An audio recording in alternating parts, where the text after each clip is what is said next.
Deep social science ক্লাসে তোমাদের সবাইকে স্বাগত জানাই। আশা করি তোমরা সবাই ভালো আছো। অনেকদিন পরে আজকে আবার ক্লাস নিচ্ছি। একটু সমস্যা থাকার দরুন এবং ব্যস্ততার দরুন ক্লাস নিতে পারিনি। আজকে তোমাদের সঙ্গে আলোচনা করব সামুদ্রিক অবক্ষেপ সম্পর্কে। তোমরা নিশ্চয়ই দেখেছো যে অনেকদিন ধরে যদি তোমরা কোন একটা বদ্ধ ঘরে বই রেখে দাও, দেখবে বইয়ের ওপরে একটা ধুলোর আস্তরণ জমছে। তেমনি আমরা জানি যে সমুদ্রের তলদেশে অনেক ধরনের উদ্ভিদ প্রাণীর যে মৃত দেহাবশেষ সেগুলো জমা হয়। তার কারণ কি, সমুদ্রে প্রচুর জীববৈচিত্র্য আছে। সেই প্রচুর জীববৈচিত্র্য গুলো অর্থাৎ বিভিন্ন জীব প্রজাতি যদি মারা যায় কোথায় জমা হবে? সমুদ্রের তলদেশেই তো জমবে। এই যে এখানে যে সমুদ্রের তলদেশ, এই সমুদ্র তলদেশেই জমবে। তাই এই যে সমুদ্রের তলদেশে যে অবক্ষেপ অর্থাৎ বিভিন্ন উদ্ভিদ প্রাণীর দেহাবশেষ যে জমছে সেটাকে বলা হয় সামুদ্রিক অবক্ষেপ। সেই সামুদ্রিক অবক্ষেপ আমাদের সিলেবাসে আছে, আর এখান থেকে প্রত্যেক বছরই গুরুত্বপূর্ণ প্রশ্ন কিন্তু আসবেই। তাই এটা তোমাদের জেনে রাখা ভীষণ জরুরি, কি কি ধরনের অবক্ষেপ অর্থাৎ সমুদ্রের তলদেশে জমা হয়। ঠিক আছে, তাই ভিডিওটা স্কিপ না করে সম্পূর্ণ দেখো। আমি এইখানে বোঝানোর সঙ্গে সঙ্গে তোমাদের এই প্রত্যেকটা বিষয় সম্পর্কে কিছুটা করে লিখিয়েও দেব। ঠিক আছে, শুধু মুখে বলবো না, লিখিয়েও দেব। তাই ভিডিওটা স্কিপ না করে সম্পূর্ণ দেখবে। ঠিক আছে, আর সমুদ্রের যে তলদেশে যে অবক্ষেপ জমা হয় সেগুলো সম্পর্কে যদি দেখো, তাহলে এইখানে প্রথমে আমরা ভাগ করেছি এখানে উৎপত্তি অনুসারে। এখানে আছে উৎপত্তি অনুসারে সামুদ্রিক অবক্ষেপকে কটা ভাগে ভাগ করা যায়? একটা হলো পার্থিব অবক্ষেপ আর একটা হলো মহাজাগতিক অবক্ষেপ। মহাজাগতিক অবক্ষেপ মানে পৃথিবীর বাইরে থেকে কোনো আগন্তুক বস্তু, সেটা উল্কাপিণ্ড হতে পারে, সেটা যদি ভূপৃষ্ঠে আসে তখন সমুদ্রের তলদেশে জমা হয়ে মহাজাগতিক অবক্ষেপ তৈরি করে। তারপরে আছে পার্থিব অবক্ষেপ। পার্থিব অবক্ষেপের মধ্যে কি আছে? পার্থিব অবক্ষেপের মধ্যে স্থলভাগ থেকে যে বিষয়গুলো আসছে, স্থলভাগ থেকে, যেমন হতে পারে স্থলজ অবক্ষেপ, অর্থাৎ স্থলভাগ থেকে আসছে স্থলজ অবক্ষেপকে বলা হয় টেরিজোনাস অবক্ষেপ। আবার আগ্নেয় অবক্ষেপ আমরা জানি যে সমুদ্রের তলদেশে অগ্নুৎপাত হয়, সেই ম্যাগমা, লাভা, ছাই সেগুলো যদি সমুদ্রের তলদেশে জমে তাকে আগ্নেয় অবক্ষেপ বলছে। জৈব অবক্ষেপ, জৈব অবক্ষেপকে দুটো ভাগে ভাগ করা যায়। গভীর সমুদ্রে যদি হয় তখন সেটাকে বলা হয় পিলেজিক অবক্ষেপ, অর্থাৎ গভীর সমুদ্র সমভূমিতে যখন অবক্ষেপ জমবে তখন সেটাকে বলা হয় পিলেজিক। আর নেরিটিক মানে কি, অগভীর সমুদ্রে যখন অবক্ষেপ জমবে তখন সেটাকে বলা হয় নেরিটিক। ঠিক আছে, পিলেজিক অবক্ষেপ দেখছো, পিলেজিক অবক্ষেপ, ঠিক আছে, গভীর সমুদ্রে জেনারেলি তৈরি হয়। এই পিলেজিক অবক্ষেপকে আবার দুটো ভাগে ভাগ করা যায়, একটা হলো ইউপিলেজিক আর একটা হলো হেমিপিলেজিক। একটা কি? ইউপিলেজিক। এই যে হেমিপিলেজিকে এক স্থলভাগ থেকে যেগুলো বয়ে আনছে, লিখে নাও, স্থলভাগ থেকে বয়ে আনছে যেগুলো, সেগুলো যেমন থাকবে তার সঙ্গে সঙ্গে সমুদ্রের মধ্যে থাকা বিভিন্ন উদ্ভিদ এবং প্রাণীজ অবক্ষেপও একসঙ্গে থাকবে। তাই হেমিপিলেজিক বলতে বোঝায় যে সামুদ্রিক অবক্ষেপ প্লাস স্থল বিধৌত অবক্ষেপ একসঙ্গে থাকবে। আর যদি বলে ইউপিলেজিক শুধুমাত্র সামুদ্রিক অবক্ষেপই থাকবে, অর্থাৎ সামুদ্রিক অবক্ষেপ মানে সমুদ্রের মধ্যে থাকা উদ্ভিদ এবং প্রাণীর অবশেষ বা উদ্ভিদ এবং প্রাণীর দেহাবশেষ জমা হয়ে যেটা তৈরি হচ্ছে সেটাকে বলছে ইউপিলেজিক। আর হেমিপিলেজিক স্থলভাগ প্লাস সমুদ্র অবক্ষেপ, আর ইউপিলেজিক শুধুমাত্র সামুদ্রিক অবক্ষেপ। ঠিক আছে, তাই পিলেজিক অবক্ষেপ মানে গভীর সমুদ্রে জমা হচ্ছে সেটা তো মনে রাখবেই, তার সঙ্গে সঙ্গে পিলেজিকের দুটো ভাগ, হেমিপিলেজিক মনে রাখবে প্লাস ইউপিলেজিকও মনে রাখবে। তাই নেরিটিক মানে অগভীর আর পিলেজিক মানে গভীর। তাহলে অগভীর সমুদ্র আমরা সবাই জানি যে এইখানে যে দেখতে পাচ্ছ যে মহীসোপান, এই যে মহীসোপান, ঠিক আছে, মহীঢাল, এই দুটো অংশ হলো মোটামুটি অগভীর সমুদ্রের অংশ। এইখানে যখন অবক্ষেপ জমা হবে তখন তাকে বলা হয় নেরিটিক। আর পিলেজিক মানে কি, যে গভীর সমুদ্রে যে অবক্ষেপ জমবে তাকেই বলা হয় কি, পিলেজিক অবক্ষেপ। ঠিক আছে, তারপর আছে অজৈব অবক্ষেপ। বিভিন্ন খনিজ সম্পদ যখন জমা হচ্ছে তখন সেটা হয়ে যাচ্ছে অজৈব অবক্ষেপ। আর রাসায়নিক বিক্রিয়াজাত অবক্ষেপ সেটা পরীক্ষার জন্য গুরুত্বপূর্ণ নয়, বিভিন্ন রাসায়নিক বিক্রিয়ায় যে অবক্ষেপ জমবে সেটা রাসায়নিক অবক্ষেপ বলে, আমরা লিখিয়ে দেবো এটা। ঠিক আছে। তারপরে আছে কি অবস্থান অনুসারে, অবস্থান অনুসারে অগভীর সমুদ্রে তটদেশীয় অবক্ষেপ, তটদেশীয় অবক্ষেপ মানে এই যে এই জায়গাটা, এই যে 1 নম্বর অংশটা দেখতে পাচ্ছ, এই যে গ্রিন কালারের, এটা হলো সমুদ্রপৃষ্ঠ। এই সমুদ্রপৃষ্ঠের যেখান থেকে শুরু হচ্ছে, অর্থাৎ সমুদ্র যেখান থেকে শুরু হচ্ছে সেইখান থেকে কিছুটা সামান্য দূরে আছে কি তটদেশ।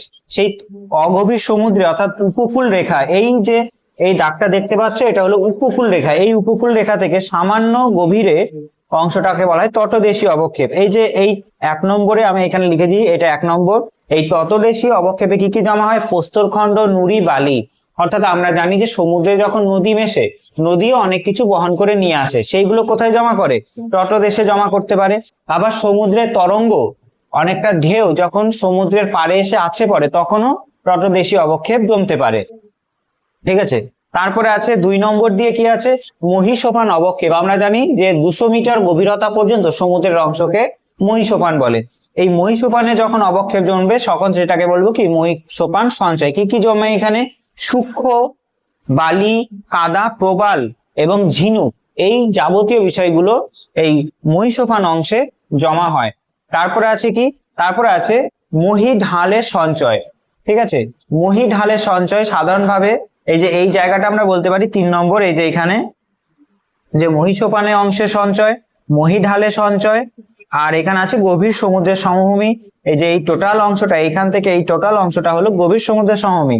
আর 3 নম্বর অংশটা এখানে লিখেছি দেখো, যে মহীঢালে সঞ্চয়। মহীঢালে নীল কাদা, লাল কাদা, সবুজ কাদা এবং প্রবাল কাদা জমা হচ্ছে। ঠিক আছে। এরপরে আমরা দেখছি যে গভীর সমুদ্রে কি কি জমা হয়। গভীর সমুদ্রে সব থেকে বেশি জমা হয় সিন্ধু পর্দ বা উজ। এই উজ যে বিষয়টাই এইখান থেকে কিন্তু প্রশ্ন আসবে। এই উজ যেটা তোমাদের লিখিয়ে দেবো সেইটাই কিন্তু মনে রাখবে, এখান থেকেই পরীক্ষায় প্রশ্ন আসার সম্ভাবনা বেশি। এই উজ বা সিন্ধু পর্দ জমা হয় গভীর সমুদ্রে। ঠিক আছে। গভীর সমুদ্র, এই যে এই জায়গাটা মহীঢালের পর থেকেই শুরু হয়ে যায় গভীর সমুদ্র। এই গভীর সমুদ্রে উজ বা সিন্ধু পর্দ 2 ধরনের, একটা চুন জাতীয়, একটা সিলিকা জাতীয়। চুন জাতীয় অবক্ষেপের মধ্যে পড়ে টেরাপড সঞ্চয়। এই টেরাপড সঞ্চয় আসলে কম্বোজ জাতীয় প্রাণী। কম্বোজ জাতীয় মানে কি? শামুক বা ঝিনুক জাতীয় যে প্রাণীগুলো আছে তাদের দেহাবশে জমে যে সঞ্চয় তৈরি হয় সেটাকে বলা হয় টেরাপড সঞ্চয়।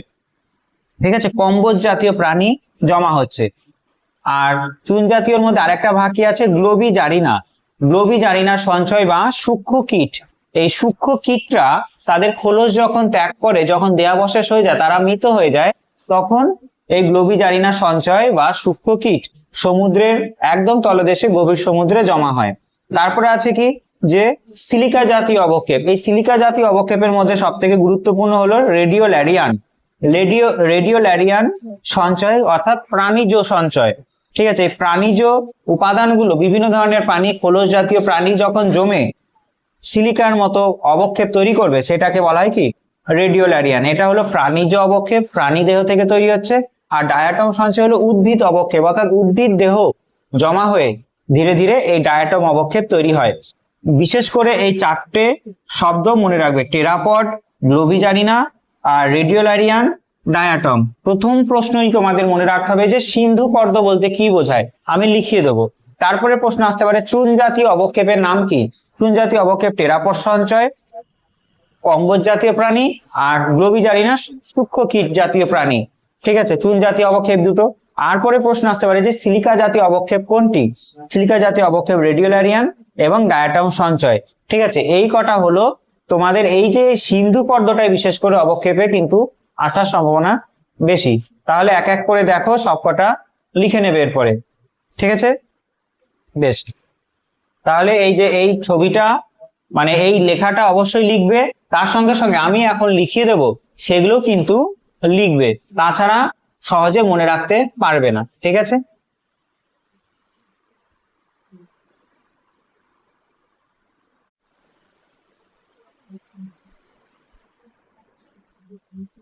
এই বোর্ডের এই লেখাগুলো এক এক করে আমি ছোট্ট করে পয়েন্ট করে লিখিয়ে দিচ্ছি, তোমরা অবশ্যই খাতা পেন বের করে নোট ডাউন করে নাও, লিখে নাও। ঠিক আছে।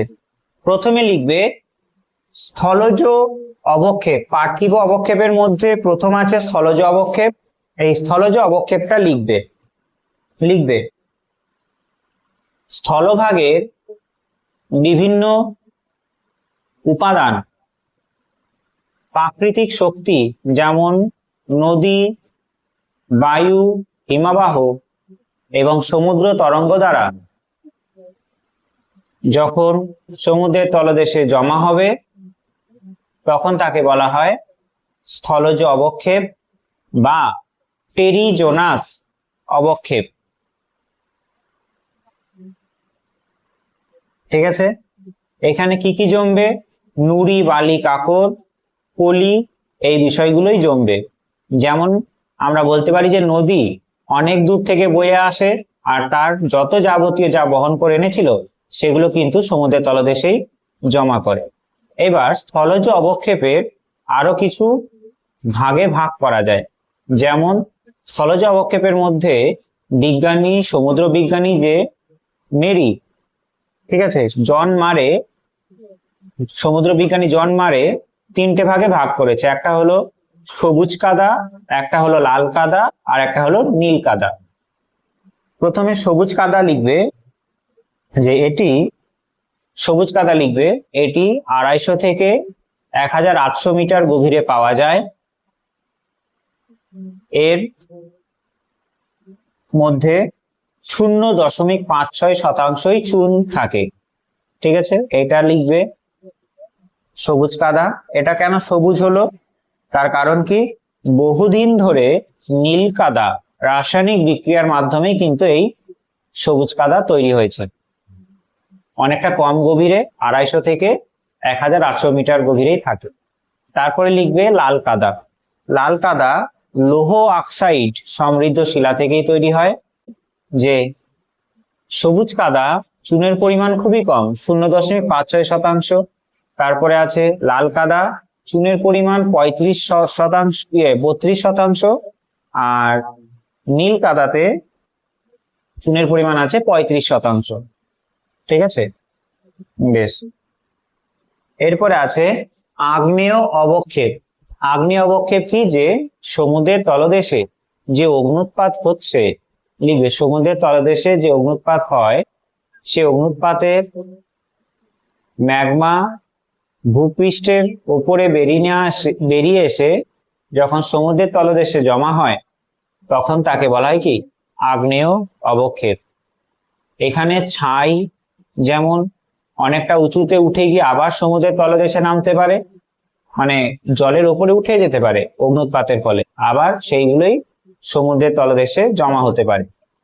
ঠিক আছে, বেশ।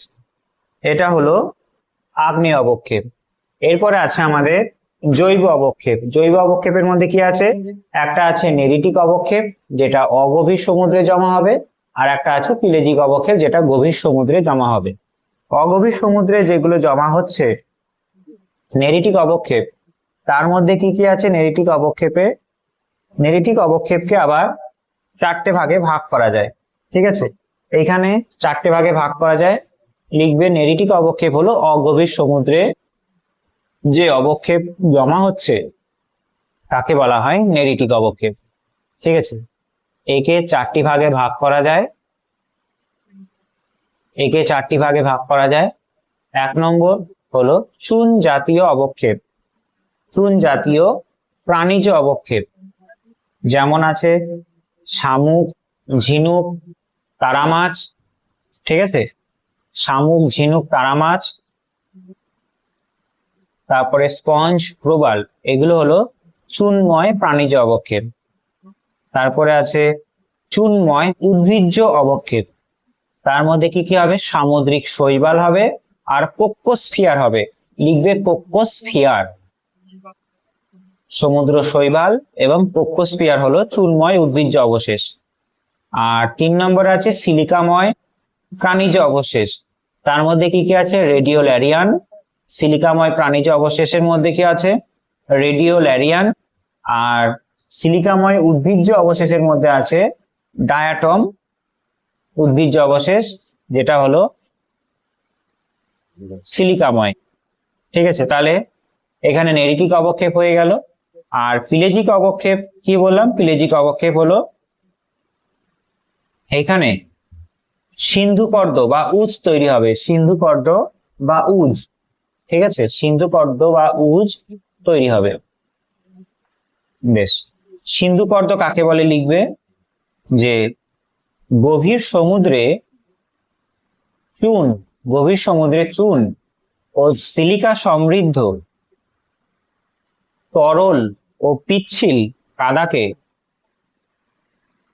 তরল ও পিচ্ছিল কাদাকে সিন্ধুকর্দ বা উজ বলা হয়। ঠিক আছে, এই সিন্ধুকর্দ বা উজ কোথায় জমা হবে? পিলেজিক অবক্ষেপে হবে। বেশ, এরপরে লিখবে একটা দুটো শব্দ লিখে নাও। একটা হলো নেকটন, ঠিক আছে, এখানে লিখছি আমি নেকটন।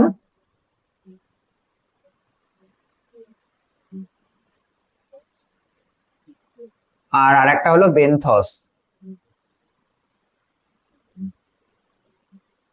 নেকটন বলতে কি বোঝায়? যে সমস্ত প্রাণী, যে সমস্ত প্রাণী অবাধে সমুদ্রে সাঁতার কাটতে পারে না তাদেরকে বলা, পারে, অবাধে সমুদ্রে সাঁতার কাটতে পারে তাদেরকে বলা হয় নেকটন।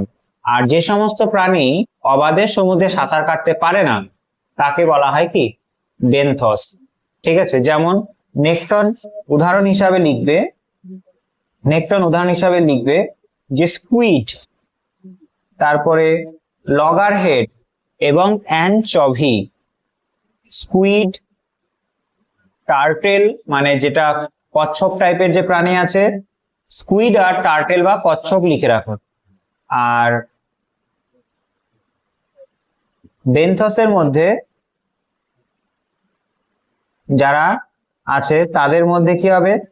যে প্রবাল, স্পঞ্জ, ঠিক আছে, তারা মাছ, সি অর্চিন, এরা সহজে সাঁতার কাটতে পারে না, এদেরকে বলা হয় কি? বেনথস। ঠিক আছে, এরা বালি ও কাদার মধ্যে প্রথিত অবস্থায় থাকে বেনথস গুলো।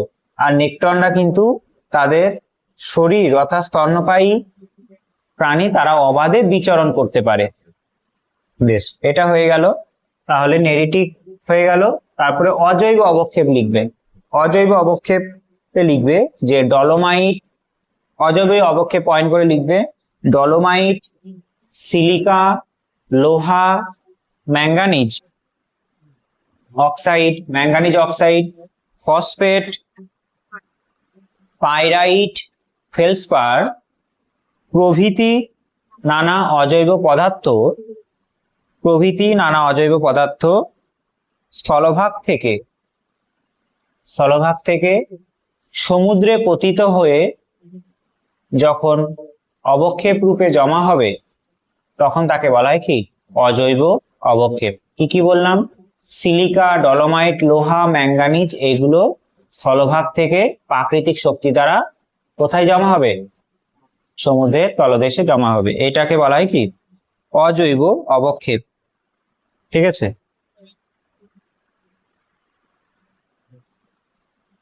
বেশ, এরপরে আমরা চলে যাই মেন, এইখানে গুরুত্বপূর্ণ যে বিষয়টা আছে সেটা হলো সিন্ধুকর্দ সম্পর্কে। ঠিক আছে, বাদ বাকি তো মুখেই বলে দিলাম। এবার সিন্ধুকর্দ সম্পর্কে যে একটা দুটো তিনটে চারটে আছে, একটা চুন জাতীয় সিলিকা জাতীয়, এইটাই পরীক্ষায় দেবে। তাই প্রথমে পয়েন্ট করবে যে সিন্ধুকর্দ, পয়েন্ট করব সিন্ধুকর্দ। সিন্ধুকর্দ কাকে বলে সেটা লিখে নি। ঠিক আছে, সিন্ধুকর্দ কাকে বলে সেটা লিখে নি, তারপর এক এক করে বলবো।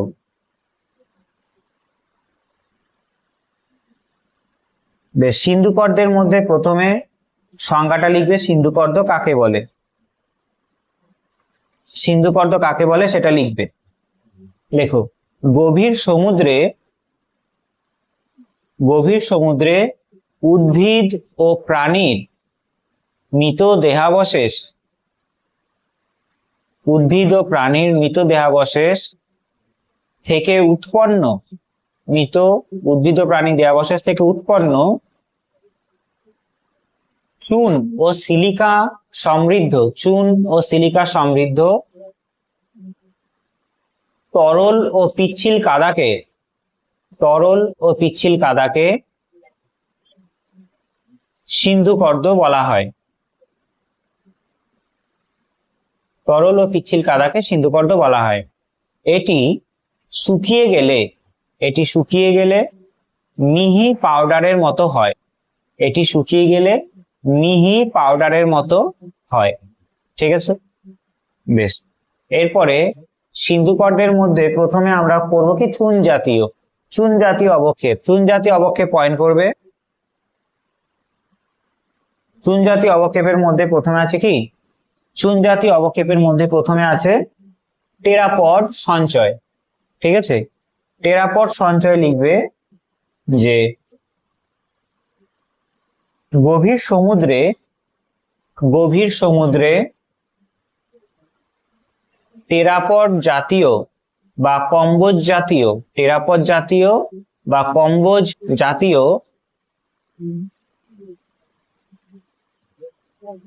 ভাসমান প্রাণীর,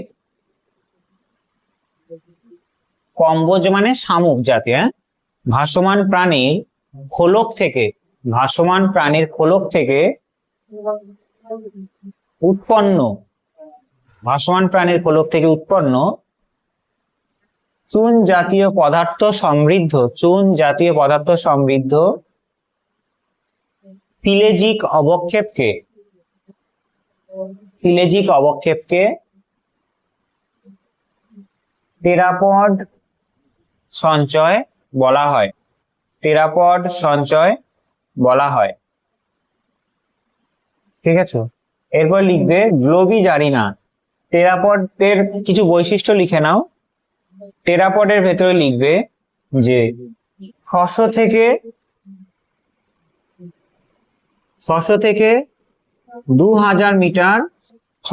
2000 মিটার গভীরে এটি অবস্থান করে। 600 থেকে 2000 মিটার গভীরে এটি অবস্থান করে। আর এতে 600 থেকে 2000 মিটার গভীরে অবস্থান করে। 4000 মিটারে কিন্তু এটা পাওয়া যায় না। 4000 মিটারে এটা কিন্তু পাওয়া যায় না। 4000 মিটারে গভীরে কিন্তু এটা পাওয়া যায় না, তাই এখানে আমি কাটা চিহ্ন দিলাম। ঠিক আছে, বেশ। এই টেরাপড সঞ্চয় যেটা হচ্ছে তার ক্যালসিয়াম কার্বনেটের পরিমাণ কত পার্সেন্ট সেটা লিখে নাও। সেটা মোটামুটি লিখবে যে 90%। ঠিক আছে, 80 থেকে 90% ক্যালসিয়াম কার্বনেট পাওয়া যায় এখানে। ঠিক আছে, 80 থেকে 90% ক্যালসিয়াম কার্বনেট বা চুন আছে এতে। আর গ্লোবিজারিনা লিখবে, গ্লোবিজারিনা অনেকটা গভীরে থাকে, সূক্ষ্ম কীট অনেকটা গভীরে থাকে। এটা মোটামুটি ক্যালসিয়াম কার্বনেটের পরিমাণ 65%। 65% ক্যালসিয়াম কার্বনেটের পরিমাণ। আর এটার গভীরতা অনেকটা বেশি, যেটা টেরাপড বললাম 600 থেকে 2000 মিটার, গ্লোবিজারিনা প্রায় লিখবে 4000 থেকে 8000 মিটার। 4000 মিটার থেকে 8000 মিটার। ঠিক আছে, 4000 মিটার থেকে 8000 মিটারের মধ্যে এই সূক্ষ্ম কীট জাতীয় গ্লোবিজারিনা সঞ্চয় দেখা যায়। ঠিক আছে, 4000 থেকে 8000 মিটার গভীরতায় এই সূক্ষ্ম কীট জাতীয় গ্লোবিজারিনার অবক্ষেপ দেখা যায়। এর ক্যালসিয়াম কার্বনেটের পরিমাণ কত শতাংশ?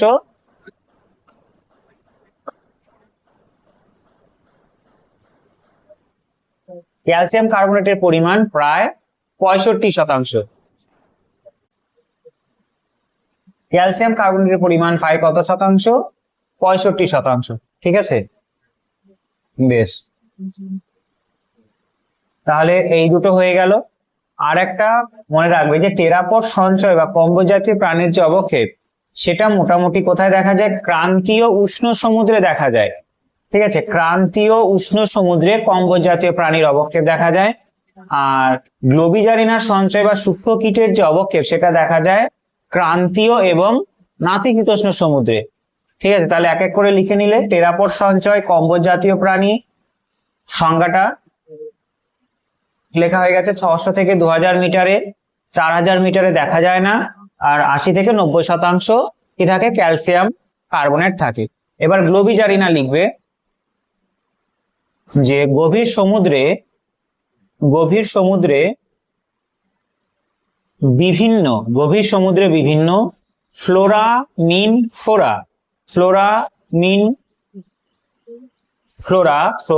ফ্লোরা ও অতি সূক্ষ্ম সামুদ্রিক কীটের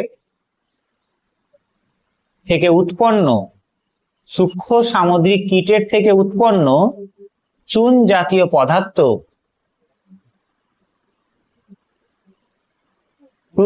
পদার্থ যখন সমুদ্রের তলদেশে জমা হবে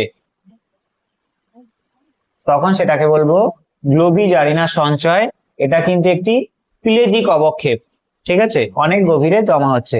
কত মিটার গভীরে থাকবে? 4000 থেকে 8000 মিটার গভীরে এটি থাকবে। আর এটার ক্যালসিয়ামের পরিমাণ কত লিখবে? 65% লিখবে। দেখো 4000 থেকে 8000 মিটার গভীরে পাওয়া যায় ক্যালসিয়াম কার্বনেটের পরিমাণ 65%। আর এটি ক্রান্তীয় এবং নাতিশীতোষ্ণ সমুদ্রে পাওয়া যায়। বেশ, এরপরে লিখবে সিলিকা জাতীয় অবক্ষেপ। ঠিক আছে, সিলিকা জাতীয় অবক্ষেপকে দুটো ভাগে ভাগ করা যায়, একটা রেডিওল্যারিয়ান আর ডায়াটম। প্রথমে পয়েন্ট করবে রেডিওল্যারিয়ান। ঠিক আছে, রেডিওল্যারিয়ান অবক্ষেপে লিখবে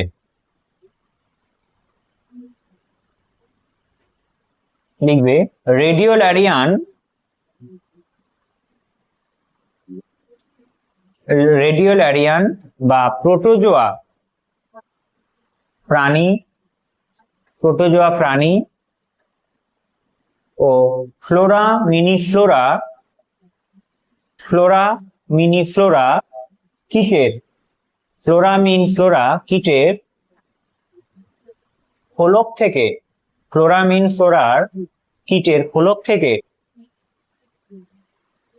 খোলক থেকে রেডিওল্যারিয়ান সিন্ধুপর্দ তৈরি হয়। এর গভীরতা 4000 মিটার থেকে 10,000 মিটার।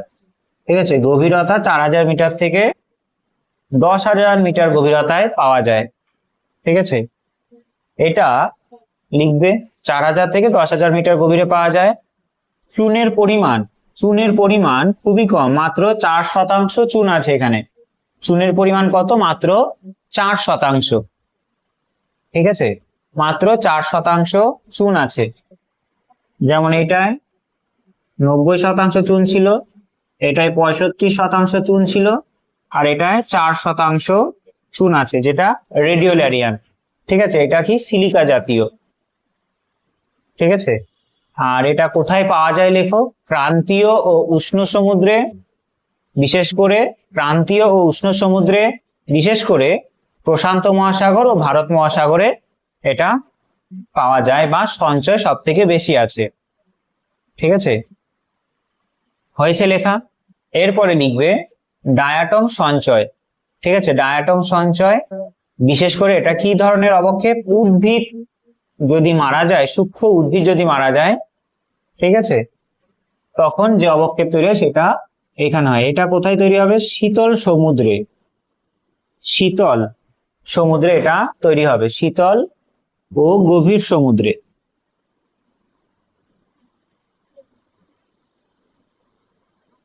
শীতল এবং গভীর সমুদ্রে এটা তৈরি হবে। আর এর মোটামুটি গভীরতা 1200 থেকে 4000 মিটার গভীরে আছে। 1200 থেকে 4000 মিটার গভীরে আছে। আর এর চুনের পরিমাণ 3 থেকে 30% চুন আছে। 3 থেকে 30% চুনের পরিমাণ আছে। ঠিক আছে, আর কোন সাগর শীতল গভীর সমুদ্র কোথায়? কুমেরু এবং সুমেরু মহাসাগরেই কিন্তু এই ডায়াটম সঞ্চয় বেশি করে দেখা যায়। ঠিক আছে, তাহলে কি লিখবে? ডায়াটম নামক অতি সূক্ষ্ম জীবের দেহাবশেষ থেকেই ডায়াটম সঞ্চয় তৈরি হয় বা উদ্ভিদ অবশেষ তৈরি হয়। এটা শীতল গভীর অর্থাৎ সুমেরু এবং কুমেরু মহাসাগরেই তৈরি হবে বেশি করে। 1200 থেকে 4000 মিটারে এটার জমা হয়। এটা একটা সিলিকা জাতীয় অবক্ষেপ, আর চুন থাকে কত? 3 থেকে 30%। ঠিক আছে, বোঝা গেছে? তাহলে সিলিকা জাতীয় দুটো, একটা রেডিওল্যারিয়ান, এটা প্রাণীজ, আর ডায়াটম হলো উদ্ভিজ্জ। আর চুন জাতীয় যদি বলে তাহলে কি হবে, তাহলে হবে টেরাপড সঞ্চয় আর গ্লোবিজারিনা সঞ্চয়। ঠিক আছে, তোমরা এই যে টেরাপড, গ্লোবিজারিনা, রেডিওল্যারিয়ান ডায়াটম, এই চারটে বিষয় অর্থাৎ সিন্ধু পর্দ বিষয়টাই ভালো করে জোর দিয়ে পড়বে। ঠিক আছে, আর এইখানে যে বিষয়গুলো আছে একটু করে তোমরা বই দেখলে এবং আমার কথাটা যদি শুনে থাকো তাহলে ভালো করে তোমার এই চ্যাপ্টারটা কমপ্লিট হয়ে যাবে। দেখা হচ্ছে পরের ক্লাসে। পরের ক্লাসে আমরা কি আলোচনা করব? পরের ক্লাসে আমরা আলোচনা